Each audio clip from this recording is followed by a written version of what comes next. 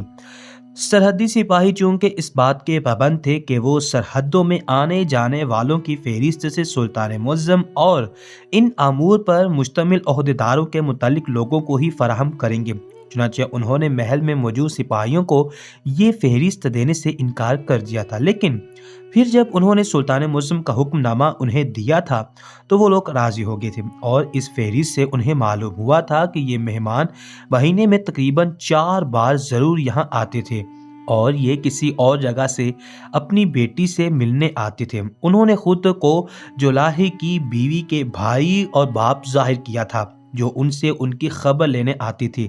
چونکہ جولاہے کی بیوی اکلوتی بیٹی تھی، لہٰذا اس کے باپ اور بھائی اس سے ملنے مہینے میں تقریباً 4 بار ضرور آتے تھے، اور ہر بار کے آنے جانے کا اندراج سپاہیوں کے پاس درج تھا۔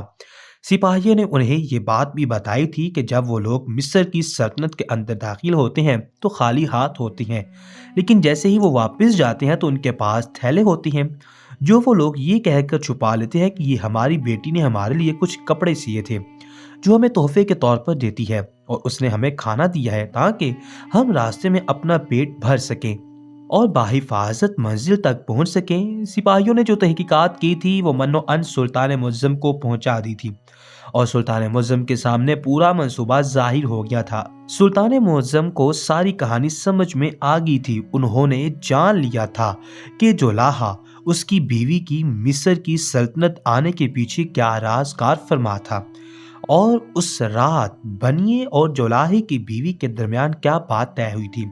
سلطان معظم ان تمام تحقیقات سے جان گئے تھے، اور اب انہیں ایک اگلا قدم اٹھانا تھا اور اس مسئلے کو ہمیشہ ہمیشہ کے لیے حل کرنا تھا۔ سلطان معظم نے اپنے تمام اہم عہدیداروں کو بلایا تھا، ان سے مشورہ کیا تھا۔ ان سب نے سلطان معظم کو یہی رائے دی تھی کہ بنیے اور جولاہے اور اس کی بیوی کو محل میں طلب کیا جائے اور ان سے الگ الگ طور پر تشویش کی جائے، ان کے بیانات قلم بند کیے جائیں۔ اس کے بعد ان کے بیانات کے تضاد سے پتہ چل جائے گا کہ کون قصوروار ہے۔ ویسے بھی سلطان معظم آپ کو علم ہو گیا ہے کہ اس میں قصوروار کون ہے، جس نے ایک ہفتے میں کم از کم 4 بنیوں کو لوٹ لیا ہے، اور کسی کو پتہ بھی نہیں چلا کہ یہ کون ہے، جبکہ آپ جانتے ہیں کہ یہ سب کس کا کیا دھرا ہے۔ سلطان معظم کو اطمینان ہو گیا تھا، اور ویسے بھی وہ عادل رہنما تھے اور نہیں چاہتے تھے کہ کسی سے کسی بھی قسم کی کوئی زیادتی ہو۔ اس کے ساتھ ساتھ انہوں نے سپاہیوں کو بلوایا تھا اور انہیں ایک اور حکم دیا تھا اور کہا تھا کہ کسی کو کانوں کان بھی خبر نہیں ہونی چاہیے کہ سلطان معظم نے انہیں کیا حکم دیا ہے، کیونکہ اب بہت سی شکایات آ رہی تھیں اور سب کے سب اس مسئلے کا حل چاہتے تھے۔ چنانچہ جتنی جلدی یہ کام ہو سکے اتنی جلدی کر لینا چاہیے، ورنہ جب رعایا کو انتظار کرنا پڑے گا تو پھر ان کے اندر غم و غصہ پیدا ہوگا، اور یہ غم و غصہ ان کو بغاوت کی طرف لے جائے گا، اور میں اپنی سلطنت کو کسی بھی قسم کی بغاوت کی طرف نہیں لے کے جانا چاہتا۔ چنانچہ میں چاہتا ہوں کہ تم لوگ یہ کام جلد از جلد پایا تکمیل تک پہنچاؤ، اور جیسے ہی یہ کام پایا تکمیل تک پہنچے گا اس کے بعد ہی میں کوئی اگلا قدم اٹھا سکوں گا۔ سپاہیوں نے سلطان معظم کے حکم کے آگے سر جھکا دیا تھا اور انہیں یقین دلایا تھا کہ وہ جلد از جلد یہ کام کر لیں گے، اور سلطان معظم کے حکم کے مطابق سپاہیوں نے ایسا ہی کیا تھا۔ انہوں نے جلد از جلد اس کام کو پایا تکمیل تک پہنچایا دیا تھا، اور جن دو لوگوں کی گرفتاری کا سلطان نے انہیں حکم دیا تھا انہوں نے اسے گرفتار کر لیا تھا۔ ہوا یہ تھا کہ جولاہے اور اس کی بیوی سے ملنے والے وہ دو افراد دوبارہ تشریف لائے تھے، اور جیسے ہی وہ ان سے مل کر گئے تھے تو سپاہیوں نے ان پر حملہ کر کے انہیں بے ہوش کر دیا تھا، اور اس کے بعد ان کے تھیلوں کا جائزہ لیا تھا، اور جو کچھ انہوں نے دیکھا تھا تو حیران رہ گئے تھے، اور سپاہیوں کو بھی حقیقت کا علم ہو گیا تھا۔ انہوں نے جو کچھ دیکھا تھا اور جو کچھ ان دونوں افراد سے قبضے میں لیا گیا تھا وہ سب کا سب انہوں نے سلطان معظم کی خدمت میں پیش کر دیا تھا، اور اس کے ساتھ ہی سلطان معظم نے ان دو افراد سے خوب تشویش کی تھی، اور جو کچھ سچ سامنے آیا تھا وہ انہیں حیران کرنے کے لیے کافی تھا۔ وہ سوچ بھی نہیں سکتے تھے کہ کوئی اس طرح بھی ان کی سلطنت کی بربادی چاہتا ہے۔ چنانچہ انہوں نے ان دونوں افراد کو زندان میں ڈال دیا تھا، اور اب آگے کا لاہ عمل طے کیا تھا۔ سلطان نے حکم دیا تھا کہ ان تمام بنائیوں کو دربار میں پیش کیا جائے جن کے سامان چوری ہوئے تھے اور جنہوں نے محل میں شکایات درج کروائی تھیں۔ اس کے ساتھ ساتھ سلطان نے یہ بھی حکم دیا تھا کہ مصر کے بازار کے اس مشہور بنائیے کو بھی گرفتار کیا جائے جس نے شکایت درج نہیں کروائی تھی۔ سپاہی ان بنائیوں کو سلطان کی خدمت میں لے کر آئے تھے۔ سلطان نے سب کو اپنے سامنے بٹھایا تھا اور ان سے تفتیش شروع کر دی تھی۔ سب سے پہلے سلطان نے بنائیے سے تفتیش کی تھی اور اس سے چند سوالات کیے تھے۔ سلطان نے اس سے پوچھا تھا کہ جب اس نے اپنی بیوی کے پاس پیسے رکھوائے تھے تو کیا اس نے گنے تھے؟ اس نے اس بات میں سر ہلایا تھا۔ تب سلطان نے اس سے دوسرا سوال کیا تھا، کیا واقعی اس کے پاس پیسے چوری ہوئے تھے؟ جس پر اس نے ہاں کہا تھا۔ جبکہ سلطان نے اسے دوبارہ کہا تھا کہ کیا وہ سچ بول رہا ہے؟ تب اس نے کہا تھا کہ وہ اپنی بیوی کو بلا کر اس کی گواہی سنوایا جائے گا۔ چنانچہ سلطان نے حکم دیا تھا کہ اس آدمی کی بیوی کو بلایا جائے۔ اسے محل میں حاضر کیا گیا تھا اور پھر سلطان نے اس سے سوال کیا تھا، کیا واقعی پیسے گھر سے چوری ہوئے تھے یا پھر کسی نے اس سے ادھار لیے تھے؟ اور اس نے شوہر کے ڈر سے جھوٹ بولا تھا۔ اب اس کی بیوی گھبرائی تھی اور پھر ڈر کر اس نے سچ بول دیا تھا کہ میرے شوہر نے مجھے جولاہے کی بیوی سے تعلق رکھنے سے منع کیا تھا، لیکن وہ میرے پاس آئی تھی اور مجھ سے پیسے مانگے تھے۔ میں نے اسے دے دیے تھے لیکن وہ واپس نہیں کر رہی تھی، روز بہانے بناتی تھی، اس لیے میں نے اپنے شوہر سے جھوٹ بولا تھا، جبکہ سچ تو یہ ہے کہ وہ پیسے چوری نہیں ہوئے بلکہ ادھار لیے گئے تھے۔ یہ کہہ کر اس کی بیوی چپ ہو گئی تھی۔ یہ پہلا جرم تھا جو جولاہے کی بیوی پر ثابت ہو گیا تھا۔ اسی طرح سلطان نے تمام بنائیوں سے تفتیش کی تھی اور سب کے سب جرم جولاہے کی بیوی کے نام نکلے تھے۔ سلطان کی تحقیق بالکل صحیح ثابت ہوئی تھی۔ اب سلطان نے سب سے بڑے بنائیے کو، جس نے جولاہے کی بیوی کو راشن دینے کے بدلے میں ایک رات گزارنے کا کہا تھا، اس سے تفتیش شروع کی تھی۔ سلطان نے اس سے پوچھا تھا کہ جولاہے کی بیوی نے اس کی دکان پر آ کر کیا کہا تھا۔ وہ گھبرا گیا تھا۔ اس نے کہا تھا کہ جولاہے کی بیوی اس کی دکان پر کچھ بھی لینے نہیں آئی تھی۔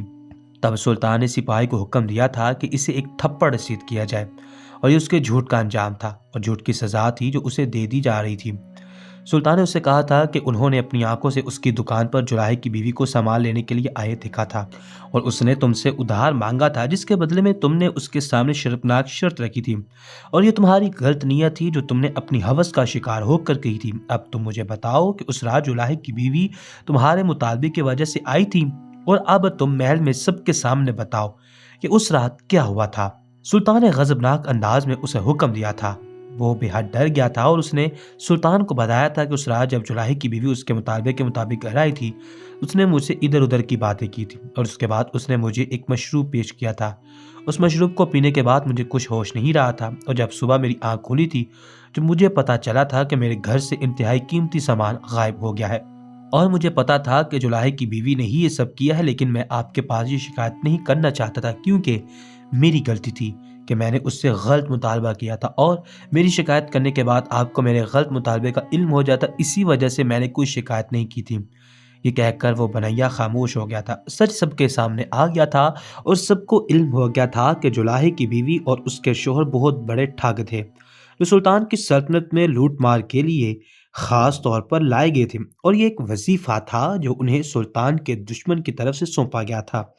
سلطان معظم کی تحقیقات سے ساری بات سامنے آ گئی تھی، لیکن اس کے باوجود بھی سلطان نے تمام بنائیوں کو بلا کر ان کے بیانات قلم بند کیے تھے۔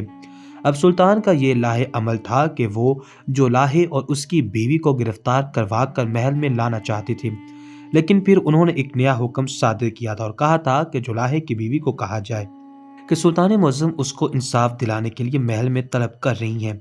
جولاہا اور اس کی بیوی کو معلوم ہوا تھا تو ان کی بانچیاں کھل گئی تھیں اور ایک نیا منصوبہ بنایا تھا، اور ان کا یہ ارادہ تھا کہ وہ سلطان معظم سے بھی بہت سی رقم ہتھیا لیں گے اور اپنے پیسے کھڑے کر لیں گے۔ سلطان کے حکم پر وہ لوگ بھاگے بھاگے سپاہیوں کے ساتھ محل میں تشریف لائے تھے۔ اس وقت تک سلطان نے تمام بنائیوں کو ایک طرف چھپا کر تماشا دیکھنے کے لیے بٹھایا تھا اور درباریوں کی صورت رعایا کو بھی بلایا تھا، جبکہ ان کو معلوم نہیں ہو سکا تھا کہ یہ درباری نہیں بلکہ حقیقت بتانے کے لیے رعایا کو بلایا گیا ہے۔ جولاہا اور اس کی بیوی سلطان کی خدمت میں حاضر ہو گئے تھے۔ سلطان معظم نے اپنے سامنے پا کر انہیں بتایا تھا کہ وہ بھیس بدل کر مصر کے مسالہ بازار میں گشت کر رہے تھے۔ انہوں نے دیکھا تھا کہ تمہارے گھر میں مہمان آئے تھے اور مہمانوں کے لیے شاید کھانا موجود نہیں تھا، تبھی تمہاری بیوی پریشان صورت میں گھر سے نکلی تھی اور بنائیے کی دکان کی طرف گئی تھی۔ اس نے بنائیے سے راشن طلب کیا تھا اور بنیا نے جواباً اس سے شرمناک مطالبہ کیا تھا۔ میں نے وہ مطالبہ سن لیا تھا، تبھی میں نے سوچ لیا تھا کہ میں بنائیے کے شر سے تم لوگوں کو بچاؤں گا، اور میں نے یہ بھی دیکھ لیا تھا کہ تم نے غربت کی وجہ سے اپنی بیوی کو اس کے پاس ایک رات گزارنے کے لیے بھیج دیا تھا۔ اب تم لوگ یہ بتاؤ کہ بنائیے کی کیا سزا مقرر کی جائے۔ یہ سنتے ہی جولاہے کی بیوی اونچا اونچا رونے لگی تھی اور کہنے لگی تھی کہ اس بنائیے نے اس کے ساتھ بہت برا سلوک کیا تھا، یہاں تک کہ اس نے اسے بے پناہ تشدد کا نشانہ بنایا تھا اور اسے مزید مطالبات کیے تھے، اور یہ شرطیں عائد کی تھی کہ جب تک وہ اسے راشن فراہم کرتا رہے گا تب تک وہ اسے اپنے پاس بلاتا رہے گا۔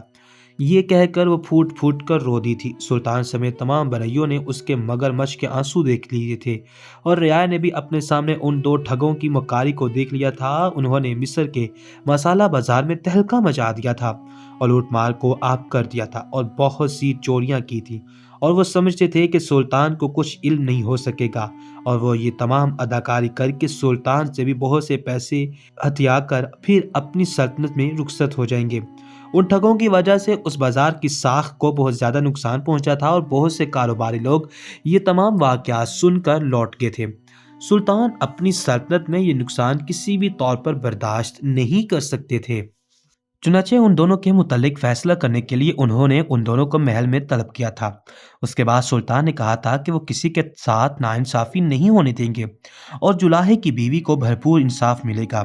سلطان نے اشارہ کیا تھا اور وہ دونوں افراد جو سلطان نے زندان میں ڈال رکھے تھے جولاہے کی بیوی کے سامنے پیش کر دی گئے تھے۔ جولاہا اور اس کی بیوی دونوں حیران رہ گئے تھے کہ یہ کیسے کایا پلٹ کی تھی۔ سلطان نے کہا تھا کہ اب تم دونوں کا کھیل ختم ہو چکا ہے اور تم دونوں ٹھگ جو میرے بازار میں لوٹ مار مچا رہے تھے وہ سب میرے سامنے آ چکا ہے، اور مجھے پتا تھا کہ تمہارے سامنے انصاف کا ڈھونگ کروں گا تب بھی تم لوگ محل میں بھاگے بھاگے آؤ گے اور مجھ سے مزید پیسے اینچنے کا ارادہ کر کے آؤ گے، لیکن میں بھی سلطنت کا سلطان ہوں اور مجھے ایسے ہی سلطان نہیں بنا دیا گیا، بلکہ میں ہر ایک چیز پر نظر رکھتا ہوں۔ یعنی کئی دن مصر کے مسالہ بازار میں بیس بدل کر گشت کیا تھا اور مجھے تم دونوں پر پہلے ہی شک ہو گیا تھا۔ اس کے بعد میں نے مزید تحقیقات کروائی تھی اور یہ سچ سامنے آ گیا تھا کہ تم دونوں ہی وہ ٹھگ ہو، وہ چور ہو جو مصر کے بازار میں لوٹ ماری مچا کر رکھے ہوئے ہو۔ چنانچہ میں نے سوچ لیا تھا کہ میں تم دونوں کو سخت سے سخت اور کڑی سے کڑی سزا دوں گا۔ مجھے یہ بھی معلوم ہے کہ تم دونوں کو کسی نے یہاں میری سلطنت پرسکون بازار میں ہلچل مچانے کے لیے بھیجا تھا اور میرے کاروباری مراکز کو تباہ کرنے کے لیے بھیجا تھا۔ میں اچھی طرح جان چکا ہوں کہ دشمن نے بڑی چال چلی تھی، لیکن میں نے اس کی چال ناکام بنا دی ہے۔ اب میری پوری رائے کے سامنے تمہارا تماشا بناؤں گا اور تمہارے سامنے ہر اس بنائیے کو انصاف ملے گا جس کے پاس تم نے لوٹ مار مچا رکھی تھی۔ چنانچہ سلطان نے سپاہی کو اشارہ کیا تھا اور ان کے گھر سے جو تھیلے برآمد کیے گئے تھے وہ سب بنائیوں میں بانٹ دیے گئے تھے۔ جولاہا اور اس کی بیوی تھر تھر کانپنے لگے تھے۔ ان کا یہ وظیفہ بری طرح ناکام ہو گیا تھا، حالانکہ اس سے پہلے انہوں نے جتنے بھی وظیفے کیے تھے وہ سب کے سب کامیاب ہوئے تھے، لیکن یہ سلطنت اور اس کے سلطان اپنی رعایا سے بے انتہا محبت کرتے تھے، چنانچہ انہوں نے ہر لحاظ سے اپنی رعایا کا خیال رکھا تھا۔ یہی وجہ تھی کہ وہ لوگ پکڑے گئے تھے، کیونکہ سلطان کی نظر مصر کے مشہور بازار پر تھی اور انہیں علم ہو گیا تھا کہ کوئی ان کے پرسکون کاروباری مراکز کو نقصان پہنچانا چاہتا ہے۔